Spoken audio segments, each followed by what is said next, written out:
ماہنامہ سلطان الفقہ registered Lahore کا شائع کردہ مضمون حسن نیت، جسے تحریر کیا ہے مسز انیلا یاسین سروری قادری صاحبہ نے۔ قلب میں کسی کام یا عمل کی ادائیگی کے ارادے کو نیت کہتے ہیں، یعنی ہر عمل کی بنیاد و کن نیت ہے۔ نیت عربی کلمہ نوا سے ماخذ ہے، جس کے معنی گٹلی کے ہیں، جیسی گٹلی ویسا درخت، یعنی جیسی نیت ویسا پھل۔ پس حسن نیت معرفت الہی کے حصول کے لیے خالصتاً نیک عمل اور نیک سوچ کو اختیار کرنے کے ارادے کا نام ہے۔ نیت کا مقام قلب ہے۔ معرفت الہی کی راہ بھی باطن قلب کی راہ ہے، اور اللہ کی نگاہ بھی بندہ مومن کے قلب پر ہوتی ہے۔ چنانچہ ارشاد باری تعالیٰ ہے۔ ترجمہ: آپ فرما دیں کہ جو تمہارے سینوں میں ہے، خواہ تم اسے چھپاؤ یا اسے ظاہر کر دو، اللہ اسے جانتا ہے، اور جو کچھ آسمانوں اور زمین میں ہے وہ خوب جانتا ہے، اور اللہ ہر چیز پر بڑا قادر ہے۔ سورۃ آل عمران آیت نمبر 29۔ ایک اور جگہ ارشاد فرمایا۔ ترجمہ: تمہارا رب ان باتوں سے خوب آگاہ ہے جو تمہارے دلوں میں ہیں۔ اگر تم نیک سیرت ہو جاؤ تو بے شک وہ اللہ اپنی طرف رجوع کرنے والوں کو بہت بخشنے والا ہے۔ سورۃ بنی اسرائیل آیت نمبر 25۔ حضرت ابو ہریرہ رضی اللہ عنہ سے روایت ہے کہ رسول کریم صلی اللہ علیہ وآلہ وسلم نے فرمایا، بے شک اللہ تعالیٰ نہ تمہارے جسموں کو دیکھتا ہے اور نہ ہی تمہاری صورتوں کو، بلکہ وہ تمہارے دلوں اور ان میں موجود نیتوں کو دیکھتا ہے۔ صحیح مسلم 6542۔ حضرت ابو ہریرہ رضی اللہ عنہ سے مروی ہے، یقیناً اللہ تعالیٰ تمہارے جسموں اور تمہاری صورتوں اور اموال کی طرف نہیں دیکھتا، لیکن اللہ تعالیٰ تمہارے دلوں کی طرف اور اپنی انگلیوں سے اپنے سینے کی طرف اشارہ کیا اور تمہارے اعمال کی طرف دیکھتا ہے۔ صحیح مسلم 6543۔ حضرت امام غزالی رحمۃ اللہ علیہ فرماتے ہیں، اللہ تعالیٰ نیت کے معاملے میں دل پر نظر اس لیے فرماتا ہے کیونکہ دل ہی نیت کا مقام ہے۔ ہر شخص کو جزا اور سزا وہی ملے گی جیسی اس کی نیت ہوگی۔ کتاب کیمیائے سعادت۔ پس جب دل سے کسی عمل کی نیت ہی نہ کی جائے تو محض زبان سے کہنا کچھ نفع نہیں دیتا۔ نیت قلب کا عمل ہے، جبکہ زبان اور دیگر اعضاء تو فقط ادائیگی عمل کے ترجمان ہیں۔ حضور کریم صلی اللہ علیہ وآلہ وسلم نے فرمایا، تمام اعمال کا دار و مدار نیت پر ہے، اور ہر عمل کا نتیجہ ہر انسان کو اس کی نیت کے مطابق ہی ملے گا۔ صحیح بخاری حدیث نمبر 1۔ مجدد دین، رہبر انسانیت، مرشد کامل اکمل، جامع نور الہدا، سلطان العاشقین حضرت سخی سلطان محمد نجیب الرحمن مجز اللہ الاقدس فرماتے ہیں، لوگ تمہارے کارنامے دیکھتے ہیں اور رب تمہاری نیتیں دیکھتا ہے۔ کتاب سلطان العاشقین۔ دین اسلام میں ہر عمل و عبادت کی ادائیگی میں نیت کو کلیدی حیثیت حاصل ہے۔ ارکان اسلام کی ادائیگی ہو یا زندگی کے معاشی، معاشرتی اور سماجی معاملات، ہر عمل کی بنیاد نیت ہی کی محتاج ہے۔ دائرہ اسلام میں داخل ہونے کے لیے تصدیق بالقلب سے نیت و اقرار ضروری ہے۔ نماز، روزہ، حج اور زکوٰۃ جیسے اعمال صالح کی قبولیت کا دار و مدار بھی حسن نیت پر ہے۔ حضور نبی کریم صلی اللہ علیہ وآلہ وسلم نے ارشاد فرمایا، اے لوگو، اعمال کا دار و مدار نیتوں پر ہے، اور ہر شخص کو وہی ملے گا جس کی وہ نیت کرے گا۔ صحیح بخاری 6953۔ حضور علیہ الصلاۃ والسلام نے ایک اور مقام پر فرمایا، بے شک جب بندہ اعمال صالح کرتا ہے تو فرشتے ان اعمال کو مہر بند دستاویز میں درج کرنے کے لیے آسمانوں کی طرف چڑھتے ہیں۔ پس ان دستاویزات کو اللہ تعالیٰ کے حضور پیش کیا جاتا ہے تو اللہ تعالیٰ فرماتا ہے، ان دستاویزات کو نیکیوں سمیت پھینک دو، کیونکہ اس بندے نے ان میں درج اعمال کو میری رضا کے لیے سر انجام نہیں دیا۔ پھر وہ فرشتوں سے فرماتا ہے، تم فلاں بندے کے لیے اتنی اتنی نیکیاں لکھ دو۔ وہ عرض کرتے ہیں، اے ہمارے رب، اس نے تو کوئی عمل نہیں کیا۔ اللہ تعالیٰ فرماتا ہے، اس بندے نے اس عمل کی نیت کی تھی۔ کتاب حسن نیت اور استقامت۔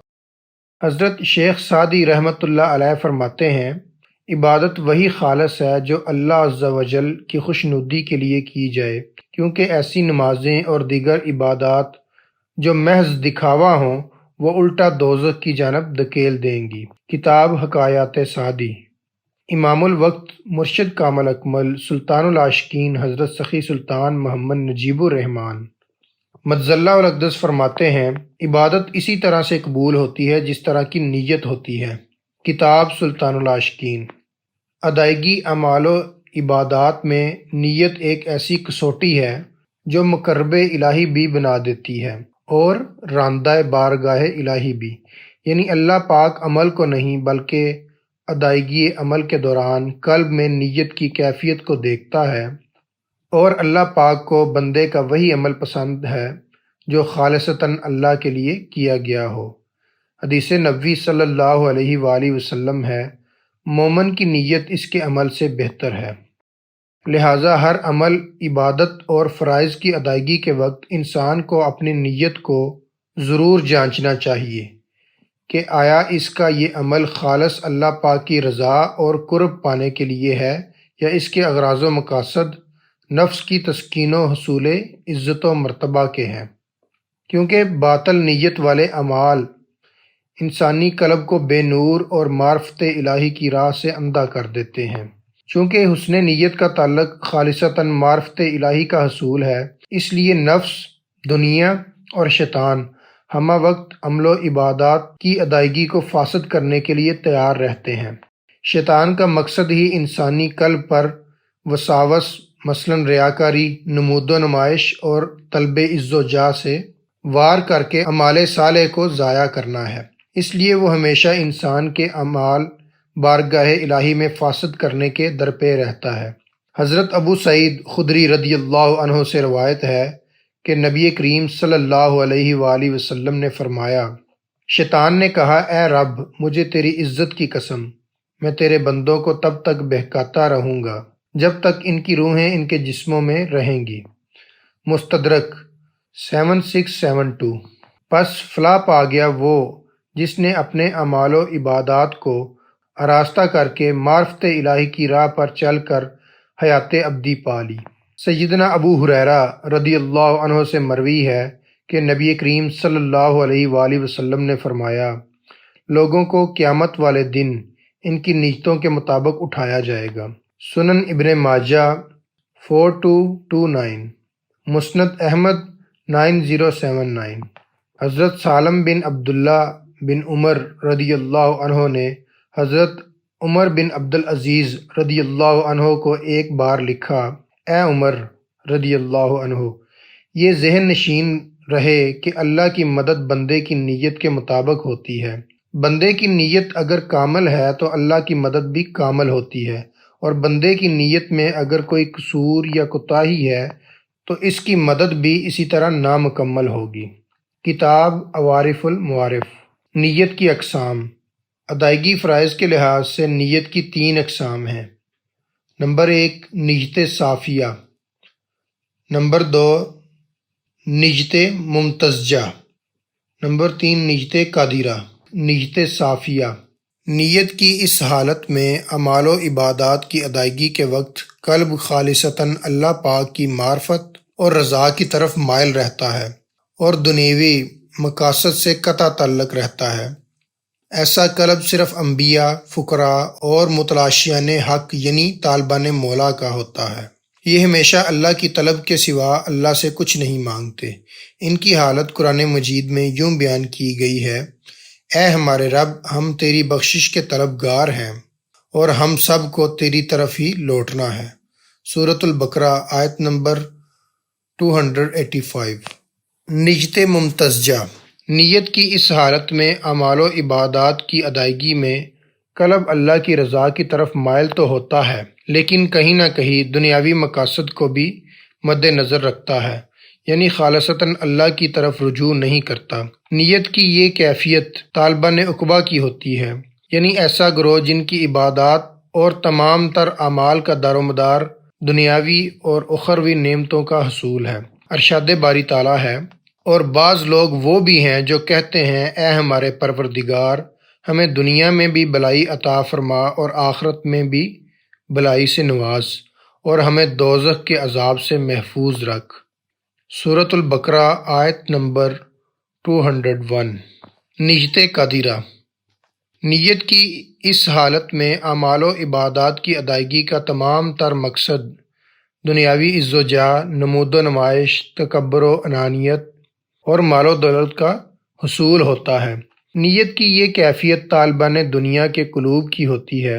ان لوگوں کا ذکر قرآن مجید میں ان الفاظ میں آیا ہے۔ ترجمہ: پھر لوگوں میں سے کچھ ایسے بھی ہیں جو کہتے ہیں، اے ہمارے رب، ہمیں دنیا میں ہی عطا کر دے، اور ایسے شخص کے لیے آخرت میں کوئی حصہ نہیں ہے۔ سورۃ بقرہ آیت نمبر 200۔ حضرت لقمان رضی اللہ عنہ فرماتے ہیں، نیک نیتی اور نیک چلن سے مقدر سنورتے ہیں، چنانچہ ہر عمل سے پہلے نیت کا جاننا اور سمجھنا لازم و ملزوم ہے۔ نیک نیت سے کیے گئے اعمال و عبادات ہی معرفت الہی اور قلبی تسکین کا باعث بنتے ہیں، کیونکہ با نیت بے عمل کو با عمل بے نیت پر فوقیت حاصل ہے۔ کیمیائی سعادت میں درج ہے کہ بنی اسرائیل کے ایک آدمی کا گزر ریت کے ایک بہت بڑے ٹیلے سے ہوا۔ اس وقت قحط سالی زوروں پر تھی۔ اس نے اپنے دل میں کہا، اے کاش اس ٹیلے جتنا اناج اگر میرے پاس ہوتا تو میں اسے خلق خدا میں بطور خیرات محتاجوں میں بانٹ دیتا۔ ابھی وہ یہ سوچ ہی رہا تھا کہ فوراً پیغمبر وقت پر وحی نازل ہوئی، میرے اس بندے سے کہہ دیں کہ تیرا صدقہ ہم نے قبول فرمایا، یعنی اگر واقعی تیرے پاس اتنا اناج ہو تو واقعی اسے خیرات کر دیتا، تو بھی تجھے اتنا ہی ثواب ملتا جتنا کہ اب محض نیک نیتی پر ملا ہے۔ یہ حدیث صحیحین میں موجود ہے کہ جو شخص گناہ کا ارادہ کرے لیکن عمل نہ کرے تو فرشتوں کو حکم دیا جاتا ہے کہ وہ گناہ اس کے نامہ اعمال میں نہ لکھیں، اور اگر وہ گناہ کر بھی ڈالے تو صرف ایک گناہ اس کے خلاف شمار کیا جائے، لیکن حسن نیت سے نیکی کے ارادے پر ہی ایک نیکی کا ثواب لکھ دیا جاتا ہے، اور اگر نیک عمل کر لے تو ایک نیک عمل کی جگہ 10 نیکیاں اس کے نامہ اعمال میں لکھ دی جاتی ہیں۔ حسن نیت کا حصول کیسے ممکن ہے؟ حدیث قدسی میں اللہ پاک فرماتا ہے، میں ایک چھپا ہوا خزانہ تھا، میں نے چاہا کہ میں پہچانا جاؤں تو میں نے اپنی پہچان کی خاطر مخلوق کو پیدا فرمایا۔ جب وہ پاک ذات احدیت سے انسان کو مشتاق معرفت کی دعوت دیتی ہے تو کیا یہ انسان کا فرض نہیں کہ اس دعوت پر فوراً لبیک کہے؟ کیا اپنے نفس، شیطان اور دنیا کا اس قدر غلام بن گیا ہے کہ اسے حسن نیت کی تلاش کی ضرورت ہی نہیں، جس سے وہ رحیم و کریم مالک حقیقی کی معرفت و قرب حاصل کر سکے، اس سے پیار کر سکے، اس کا خالص بندہ بننے کی کوشش کر سکے؟ اگر کسی میں طلب ہی نہیں، اسے چاہیے وہ زیادہ سے زیادہ استغفار کرے، کیونکہ اسے پتہ بھی نہیں کہ وہ کس قدر غضب الہی کا شکار ہو چکا ہے۔ ارشاد باری تعالیٰ ہے، ترجمہ: اللہ نے ان کے اپنے انتخاب کے نتیجے میں ان کے دلوں اور کانوں پر مہر لگا دی ہے، اور ان کی آنکھوں پر پردہ پڑ گیا ہے، اور ان کے لیے سخت عذاب ہے۔ سورۃ البقرہ آیت نمبر 7۔ یہ بھی حقیقت ہے کہ کوئی بھی انسان خود سے اپنے نفس و قلب کو دنیاوی اور شیطانی وساوس اور پھندوں سے محفوظ نہیں رکھ سکتا۔ خود سے معرفت الہی کے حصول کی راہ پر چلنا تو درکنار، اس راہ کو اختیار بھی نہیں کر سکتا۔ لہٰذا اعمال و عبادات کو خالص معرفت الہی کے حصول کے لیے اختیار کرنے کے لیے قلب کو حسن نیت سے آراستہ کرنا لازم ہے، جس کے لیے سب سے پہلا اور بنیادی کام اپنے آپ کو ایسے شیخ کامل کے سپرد کرنا ہے جو باطنی فضائل اور خصائل میں پوری بصیرت و مہارت رکھتا ہو، اور شریعت، طریقت، معرفت اور حقیقت کا جامع ہو، جس کی نگاہ ایسی کیمیا گر ہو جو سنگ پارس کی مانند مٹی کو بھی سونا بنا دیتی ہو۔ ایسے کامل اکمل مرشد کی صحبت سے ہی قلب حسن نیت سے آراستہ ہو سکتا ہے۔ حضرت شہاب الدین عمر ابو حفص سہروردی رحمۃ اللہ علیہ فرماتے ہیں، اگر کسی کی نیک نیتی پر عمل کرنے کی توفیق نہ ہو تو وہ ایسے شخص مرشد کامل اکمل کی صحبت میں رہے جو اسے حسن نیت سکھا دے۔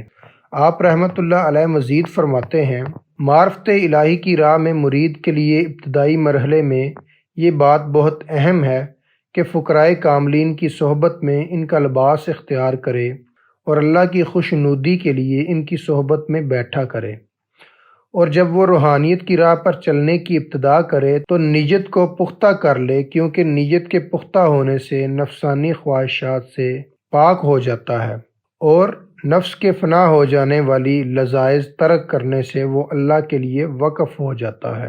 کتاب عوارف المعارف۔ پس مرید جب حسن نیت کو اپنا شعار بنا لیتا ہے تو وہ راہ طریقت و روحانیت کا مرد میدان قرار پاتا ہے۔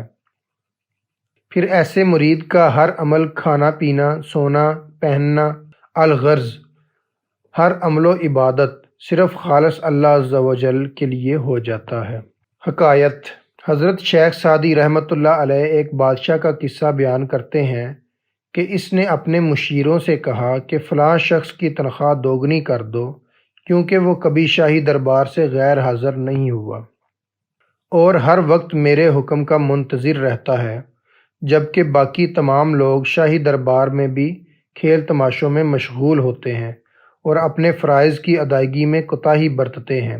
ایک صاحب حال شخص نے جب بادشاہ کا یہ فرمان سنا تو ایک نعرہ مستانہ بلند کیا اور وجد میں آ گیا۔ لوگوں نے اس شخص سے اس کی کیفیت کے متعلق دریافت کیا کہ اس میں ایسی کیا بات تھی کہ تم سن کر وجد میں آ گئے؟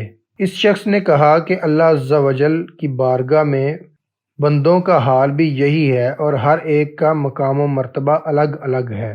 اگر بندہ خلوص نیت سے کچھ دن بادشاہ کی خدمت میں رہے اور اپنے امور کی ادائیگی میں پابندی کا خیال رکھے تو بادشاہ اس پر اتنا مہربان ہو جاتا ہے، تو اللہ عز و جل خلوص نیت کے ساتھ عبادت کرنے والوں پر کیوں کر مہربان نہ ہوگا۔ پس نیک نیتی سے حکم ماننا باعث رسوائی نہیں بلکہ عقل مندی کی دلیل ہے، اور جو حکم عدولی کرتے ہیں وہ محروم رہتے ہیں۔ جس کا نصیب اچھا ہو وہ کبھی حکم عدولی نہیں کرتا اور اپنا سر ادب سے چوکھٹ پر جھکائے رکھتا ہے۔ کتاب حکایات سعدی رحمۃ اللہ علیہ۔ ہر دور میں بحکم الہی مرشد کامل اکمل جو کہ نائب رسول صلی اللہ علیہ وآلہ وسلم اور اللہ کا خلیفہ ہو، ضرور موجود ہوتا ہے، اور اس کے توسط سے اللہ پاک اپنے احکامات مخلوق پر نافذ فرماتا ہے۔ وہ قدم محمد پر فائز اپنے دور کا امام اور فقیر مالک الملکی ہوتا ہے۔ سلطان العاشقین حضرت سخی سلطان محمد نجیب الرحمن مجز اللہ الاقدس دور حاضر کے مجدد اور مرشد کامل اکمل ہیں۔ آپ مجز اللہ الاقدس قدم محمد پر فائز نائب رسول مالک الملکی فقیر کامل ہیں۔ آپ مجز اللہ الاقدس کی فیض بخش نگاہ کامل کی تاثیر اور پاکیزہ اور نورانی صحبت سے طالبوں کے دل کی دنیا ہی بدل جاتی ہے۔ طالبان صادق آپ مجز اللہ الاقدس کی صحبت میں ذکر و تصور اسم اللہ ذات سے اپنے قلوب کو خصائل رذیلہ سے پاک و صاف کر کے اپنے تمام ظاہری و باطنی اعمال و عبادات کو خالصتاً اللہ پاک کی رضا اور خوشنودی کے لیے ادا کرتے ہوئے معرفت الہی کی نعمت پا رہے ہیں۔ خوشبو ہے دو عالم میں تیری اے گلے چیدہ، کس منہ سے بیاں ہو تیرے اوصاف حمیدہ۔ تمام متلاشیان حق کو جو حسن نیت کی نعمت سے سرفراز ہونے کے خواہاں ہیں، آفتاب فقر نور ہو سلطان العاشقین حضرت سخی سلطان محمد نجیب الرحمن مجز اللہ الاقدس کی بارگاہ میں با ادب حاضر ہونے کی دعوت خاص دی جاتی ہے۔ استفادہ کتب: سلطان العاشقین ناشر سلطان الفقر پبلیکیشنز، کیمیائے سعادت تصنیف امام غزالی رحمۃ اللہ علیہ، عوارف المعارف تصنیف لطیف شیخ محمد شہاب الدین عمر سہروردی رحمۃ اللہ علیہ، حکایات سعدی تصنیف لطیف حضرت شیخ سعدی شیرازی رحمۃ اللہ علیہ۔